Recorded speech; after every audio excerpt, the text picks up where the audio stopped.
Benarkah fitur COD pada benarkah fitur COD pada aplikasi-aplikasi e-commerce hukumnya haram dikarenakan selain adanya biaya ongkir juga dikenakan biaya penanganan? Barakallahu fiik. Ini sudah dijawab beberapa ustadz ya, biasanya Ustadz Iwandi, kemudian Ustadz Aminur Baiz dan sebagainya. Insyaallah ini COD ini cash on delivery, ya dibayar di tempat, ya. Dilakukan saat penjual dan pembeli tidak bertemu biasanya. Sekarang kan banyak bisnis online ini. Ya. Jadi bisnis online ini biasanya kan tidak bertemu itu, ya. Bisa dilakukan ya, di marketplace misalnya, atau di WA atau di komunikasi lainnya, ya. Jadi masalahnya harus dilihat nih, ada dua tahapan, ya. Yaitu pertama ada tahapan online-nya, ya kan? Yang kedua ada tahapan COD-nya kan gitu. Ya, ada tahapan online-nya. Ya. Jadi ya, COD yang pertama nih, COD yang tidak boleh nih. Gimana COD yang tidak boleh ini?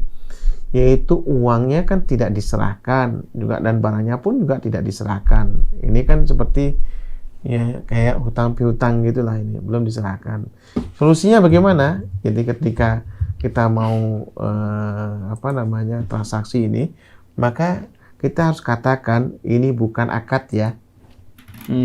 Jadi ketika kita telepon ini beli online, itu kita katakan mungkin di chattingannya itu ini bukan akad ya. Ya, bisa jadi bisa saya jadi transaksi, bisa jadi tidak jadi. Nah, ini boleh. Artinya barang sampai baru kemudian kita berakad.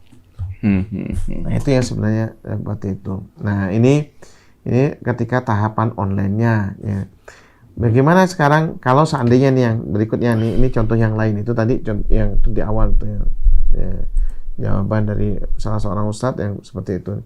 Kadang ya jadi yang namanya COD ini, tahapan notifikasi, kadang ketemuan dengan pemilik, kadang juga dengan kurirnya kan begitu. Ya, kita kan ada yang pemiliknya langsung, kalau misalnya dia dalam kota, ketika kita pesan dalam kota, kita bertemu dengan langsung sama dia, pesan diantarkan langsung. Ya, ada juga dengan kurir, ya kalau kita online sebagai wakil dari orang suruhan yang diminta penjual tuh, ya untuk mengantarkan barang, biasanya seperti itu. Nah, kalau barang selain emas, maka tidak masalah, baik dilakukan COD maupun online, karena kita udah tahu kan, misalnya itu HP, nah, oh HP itu udah jadi mereknya ini, tinggal antum lihat aja ketika ya, ini ya, lihat barangnya utuh bagus, dah bismillah dah biasanya.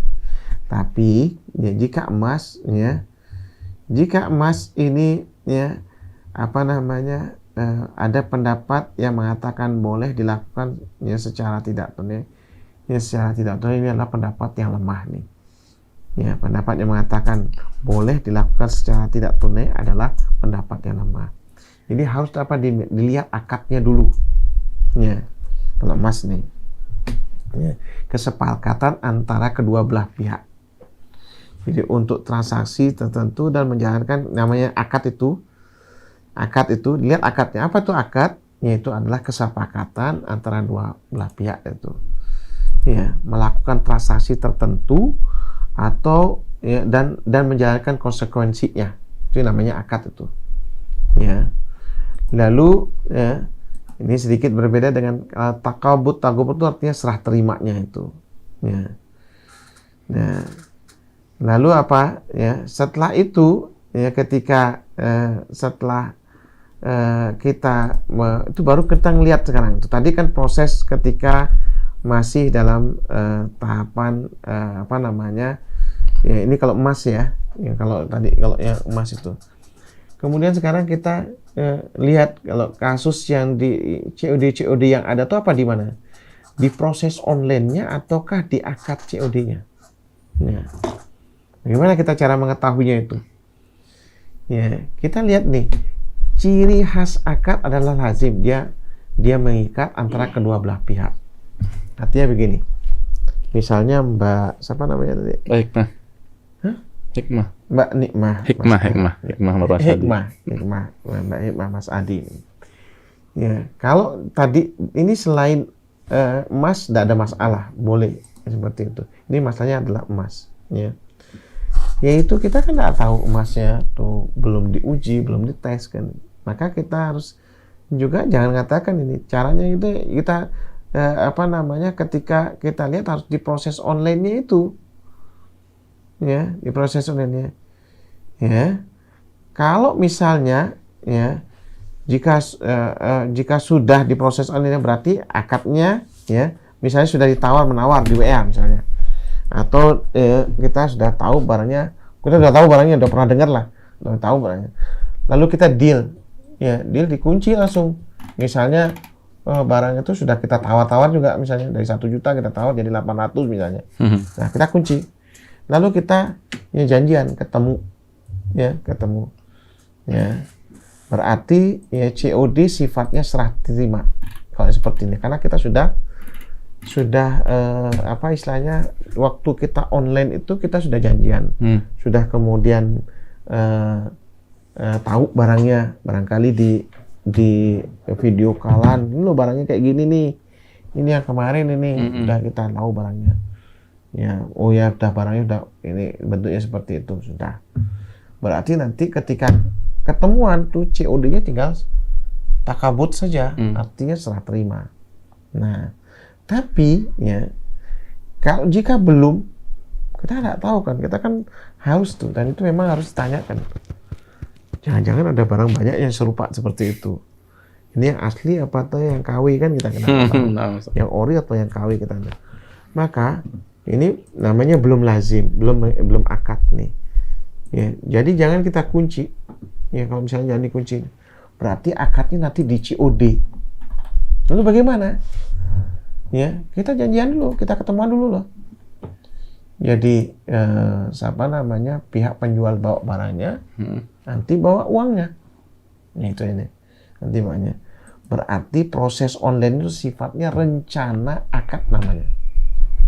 Rencana akad, belum transaksi. Belum transaksi, ya, jadi belum akad. Jadi boleh membatalkan kalau misalnya nggak sesuai gitu. Rencana akad ini tidak lazim dan tidak mengikat, ya. Bisa jadi sudah deal harganya misalnya tadi 1 juta kita tawar 800.000 misalnya, ya. Cuma harus lihat dulu barang dulu ya. Kalau oke saya lanjut, kalau enggak nanti bisa tinggalkan. Nah, ini cara seperti inilah COD yang dibenarkan. Biasanya kan seperti itu kasusnya, COD bayar di tempat. Ya. Nah, yang kayak gini-gini ini sering ya Mas, kadang gambarnya bagus, ya.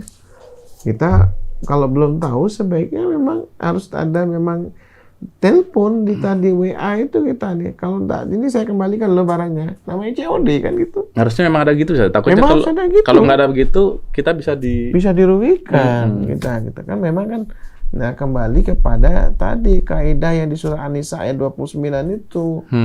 Jadi tidak ada yang dirugikan, diridho. Itu yang boleh jadi ini. Ya. Dan itu juga kan ada biaya ongkir juga dikenakan, ya itu memang harus dilihat, dibuka dulu. Dan ini memang ada undang-undangnya. Ya, dan ada undang-undangnya. Di Bukalapak itu kalau nggak salah ada ini ya. Ya. Ada peraturan-peraturannya, dan itu harus disepakati. Biasanya 2 kali 24 jam dikasihkan tempo.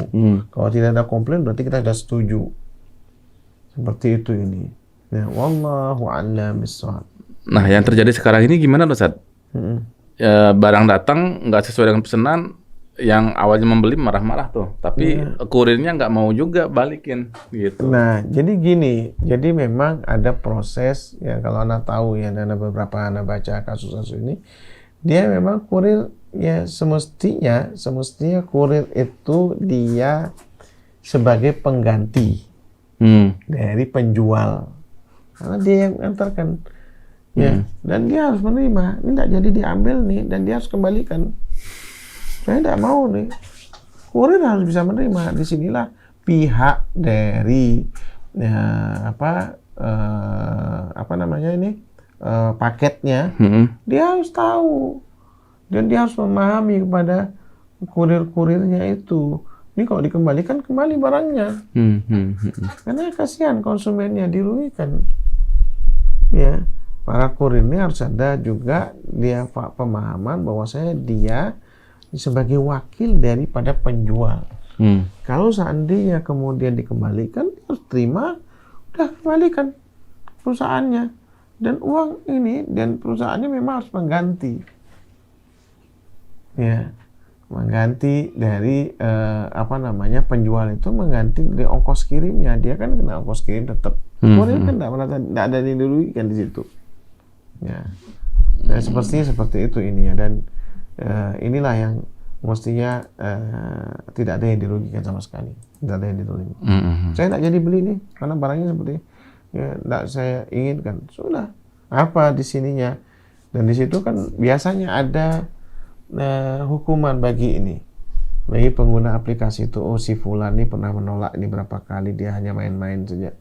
Begitu juga kan seperti penjual pun ada nilai bintangnya, ada rewardnya di situ. Karena memang seperti itu ya keadaan sekarang. Wallahu a'lam.